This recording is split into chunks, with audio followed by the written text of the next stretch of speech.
Welcome back to our read aloud of Matilda by Roald Dahl.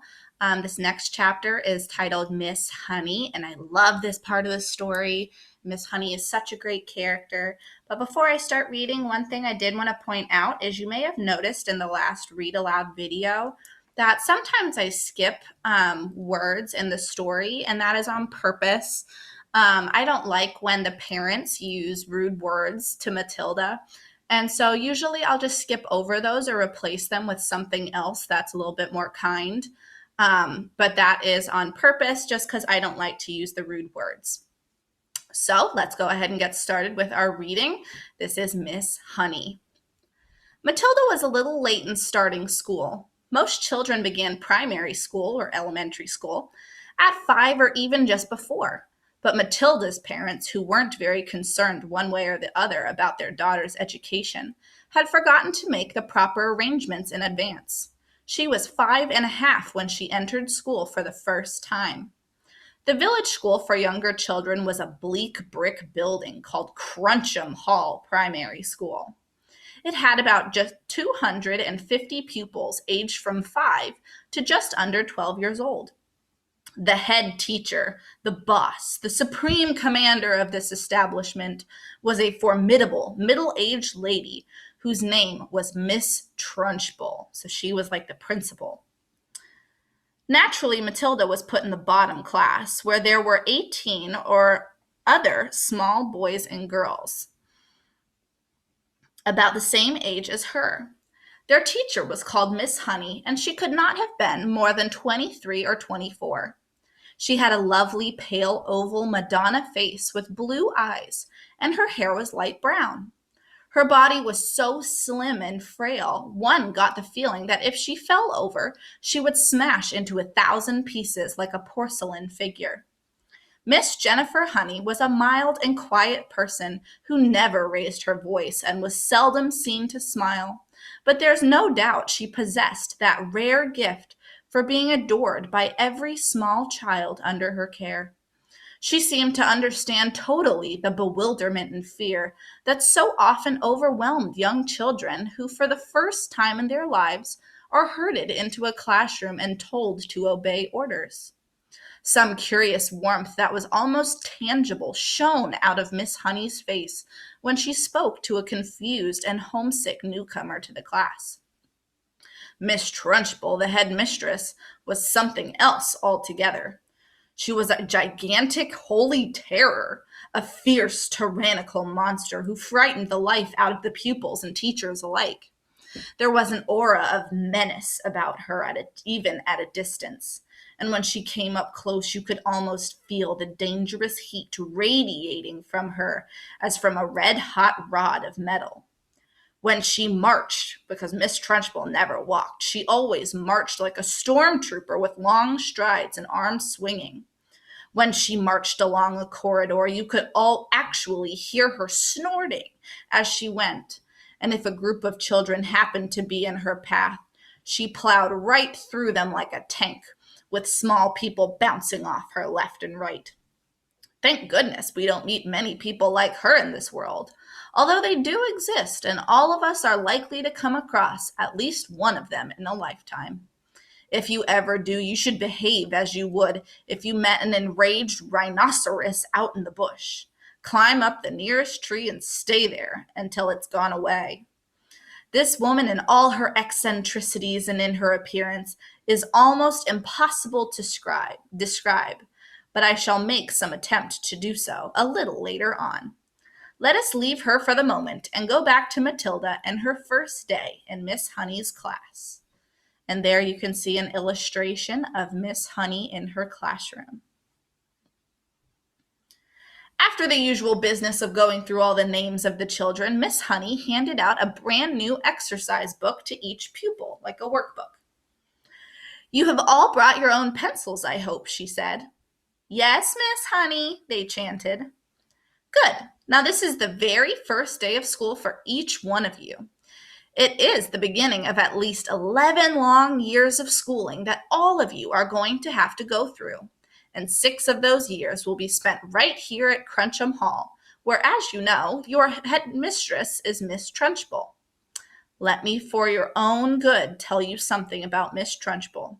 She insists upon strict discipline throughout the school, and if you take my advice, you will do your very best to behave yourselves in her presence. Never argue with her. Never answer her back. Always do as she says. If you get on the wrong side of Miss Trunchbull, she can liquidize you like a carrot in a kitchen blender. It's nothing to laugh about, Lavender. Take that grin off your face. All of you will be wise to remember that Miss Trunchbull deals very, very severely with anyone who gets out of line in this school. Have you got that message? Yes, Miss Honey, chirped 18 eager little voices. I myself, Miss Honey went on, want to help you learn as much as possible when you are in this class. That's because I know it will make things easier for you later on. For example, by the end of this week, I shall expect every one of you to know the times 2 table by heart. And in a year's time, I hope you will know all the multiplication tables up to 12. Remember, these are 5.5-year-olds. It will help you enormously if you do. Now then, do any of you happen to have learned the 2 times table already? Matilda put her hand up. She was the only one. Miss Honey looked carefully at the tiny girl with dark hair and a round, serious face sitting in the second row. Wonderful, she said. Please stand up and recite as much of it as you can. Matilda stood up and began to say the 2 times table. When she got to twice 12 is 24, she didn't stop. She went right on with twice 13 is 26, twice 14 is 28, 2 times 15 is 30, 2 times 16 is... Stop, Miss Honey said. She had begun listening slightly spellbound to this smooth recital, and now she said, How far can you go? How far, Matilda said. Well, I don't really know, Miss Honey. For quite a long way, I think. Miss Honey took a few moments to let this curious statement sink in. You mean, she said, that you could tell me what 2 times 28 is? Yes, Miss Honey. But what is it? 56, Miss Honey. What about something much harder, like 2 times 487? Could you tell me that? I think so, yes, Matilda said. Are you sure? Why, yes, Miss Honey, I'm fairly sure. Well, what is it then? 2 times 487. 974, Matilda said immediately. She spoke quietly and politely, and without any sign of showing off. Miss Honey gazed at Matilda with absolute amazement, but when next she spoke, she kept her voice level. That's really splendid, she said. But of course, multiplying by 2 is a lot easier than some of the bigger numbers. What about the other multiplication tables? Do you know any of those? Well, I think so, Miss Honey. I think I do. Which ones, Matilda? How far have you got? I don't quite know, Matilda said. I don't know what you mean. What I mean is, do you, for instance, know the 3 times table? Yes, Miss Honey. And the 4 times? Yes, Miss Honey. Well, how many do you know, Matilda? Do you know all the way up to 12 times table? Oh, yes, Miss Honey. What are 12 sevens? 84, Matilda said. Miss Honey paused and leaned back in her chair behind the plain table that stood in the middle of the floor in front of the class. She was considerably shaken by this exchange, but took care not to show it. She had never come across a 5-year-old before, or indeed a 10-year-old, who could multiply with such facility, so quickly and accurately, she means. I hope the rest of you are listening to this, she said to the class. Matilda is a very lucky girl. She has wonderful parents who have already taught her to multiply lots of numbers. Was it your mother, Matilda, who taught you? No, Miss Honey, it wasn't. You must have a great father, then. He must be a brilliant teacher. No, Miss Honey, Matilda said quietly. My father did not teach me. You mean you taught yourself? I don't quite know, Matilda said truthfully. It's just that I don't find it very difficult to multiply one number by another. Miss Honey took a deep breath and let it out slowly. She looked again at the small girl with bright eyes standing beside her desk, so sensible and solemn. You say you don't find it difficult to multiply one number by another, Miss Honey said. Could you just try to explain that a little bit? Oh dear, Matilda said. I'm not really sure. Miss Honey waited. The class was silent, all listening. For instance, Miss Honey said, if I asked you to multiply 14 by 19, no, that's too hard. It's 266, Matilda said softly. Miss Honey stared at her. Then she picked up a pencil and quickly worked out the sum on a piece of paper. What did you say it was? She said, looking up. 266, Matilda said. Miss Honey put down her pencil and removed her spectacles, her glasses, and began to polish the lenses with a piece of tissue. The class remained quiet, watching her and waiting for what was coming next. Matilda was still standing up beside her desk. Now tell me, Matilda, Miss Honey said, still polishing. Try to tell me exactly what goes on inside your head when you get a multiplication like that to do. You obviously have to work it out in some way, but you seem able to arrive at the answer almost immediately. Take the one you've just done, 14 multiplied by 19. I simply put the 14 down in my head and I multiply it by 19, Matilda said. Well, I'm afraid I don't know how else to explain it. I've always said to myself that if a little pocket calculator can do it, why shouldn't I? Why not indeed, Miss Honey said. The human brain is a very amazing thing. There's Miss Honey polishing her glasses, shocked at her new student. I think it's a lot better than a lump of metal, Matilda said. That's all a calculator is. How right you are, Miss Honey said. Pocket calculators are not allowed in this school anyway, Miss Honey said. Miss Honey was feeling quite quivery, that means shaky. There was no doubt in her mind that she had met a truly extraordinary mathematical brain, and words like child genius and prodigy went flitting through her head. She knew that these sorts of wonders do pop up in the world from time to time, but only once or twice in 100 years. After all, Mozart was only 5 when he started composing for the piano, and look what happened to him. It's not fair, Lavender said. How can she do it and we can't? Don't worry, Lavender, you'll soon catch up, Miss Honey said, lying through her teeth. At this point, Miss Honey could not resist the temptation of exploring still further the mind of this astonishing child. She knew that she ought to be paying some attention to the rest of the class, but she was altogether too excited to let the matter rest. Well, she said, pretending to address the whole class, let us leave sums for the moment and see if any of you have begun to learn to spell.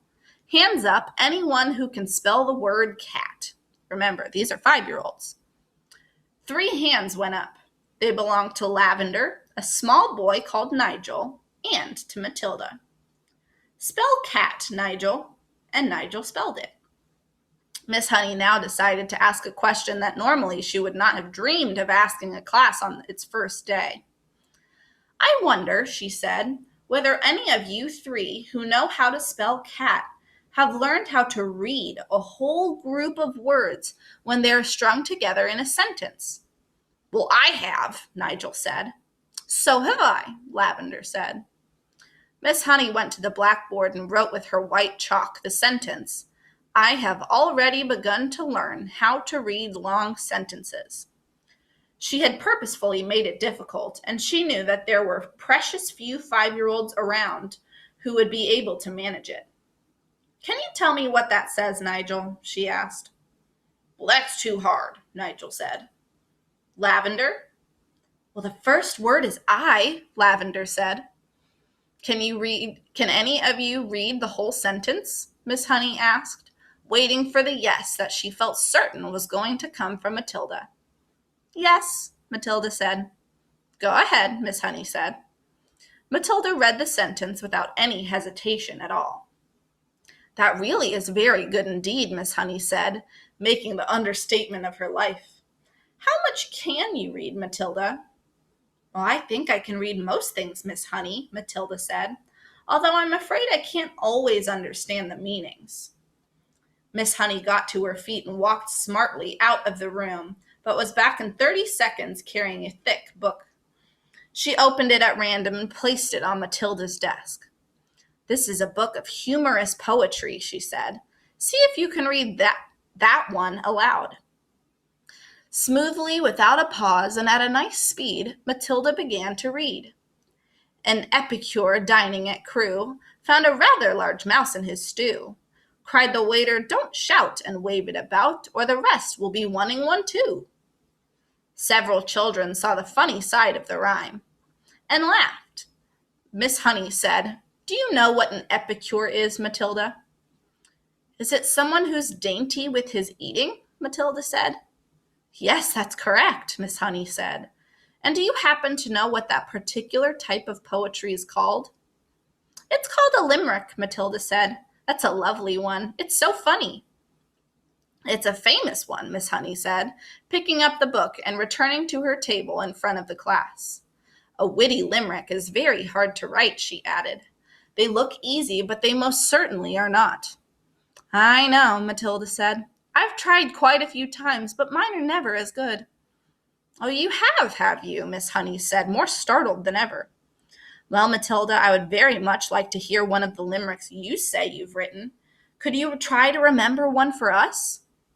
"Well," Matilda said, hesitating, "I've actually been trying to make one up about you, Miss Honey, while you've been sitting here." "About me?" Miss Honey cried. "Well, I've certainly got to hear that one, haven't we?" "I don't think I want to say it, Miss Honey." "Oh, please tell it," Miss Honey said. "I promise I won't mind." "I think you will, Miss Honey, because I have to use your first name to make things rhyme, and that's why I don't want to say it." "How do you know my first name?" Miss Honey asked.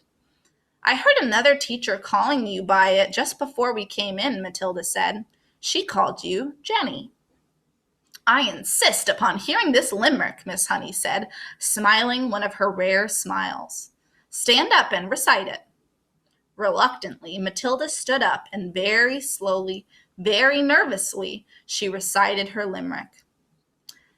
"The thing we all ask about Jenny is surely there cannot be many young girls in this place with so lovely a face. The answer to that is not any."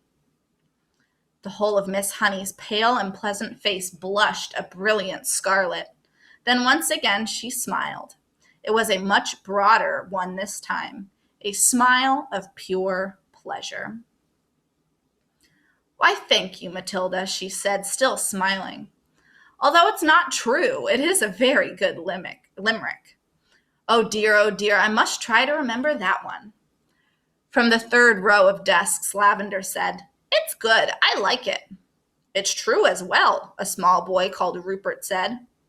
"Of course it's true," Nigel said. Already the whole class had begun to warm towards Miss Honey, although as yet she had hardly taken any notice of any of them except Matilda. "Who taught you to read, Matilda?" Miss Honey asked. "I just sort of taught myself, Miss Honey." "And have you read any books all by yourself? Any children's books, I mean?" "Oh, I've read all the ones in the public library in High Street, Miss Honey." "And did you like them?" "I liked some of them very much indeed," Matilda said, "but I thought others were very dull." "Tell me one that you liked." "Well, I liked the Lion, the Witch, and the Wardrobe," Matilda said. "I think Mr. C.S. Lewis is a very good writer, but he has one failing. There's no funny bits in his books." "You are right there," Miss Honey said. "There aren't many funny bits in Mr. Tolkien either," Matilda said. "Do you think that all children's books ought to have funny bits in them?" Miss Honey said. "I do," Matilda said. "Children are not so serious as grown-ups, and they love to laugh." Miss Honey was astounded by the wisdom of this tiny girl, and she said, "And what are you going to do now that you've read all the children's books?" "Well, I am reading other books," Matilda said. "I borrow them from the library. Mrs. Phelps is very kind to me, and she helps me to choose them." Miss Honey was leaning far forward over her work table and gazing in wonder at the child. She had completely forgotten now about the rest of the class. "What other books?" she murmured. "I'm very fond of Charles Dickens," Matilda said. "He makes me laugh a lot, especially Mr. Pickwick." At that moment, the bell in the corridor sounded for the end of class. And just so you know, The Lion, the Witch, and the Wardrobe and Tolkien are authors and books that are much harder. They are not children's books. But The Lion, the Witch, and the Wardrobe is very, very good. That is the chapter for today, and the next chapter tomorrow is about the Trunchbull. That's all for today. Bye, guys.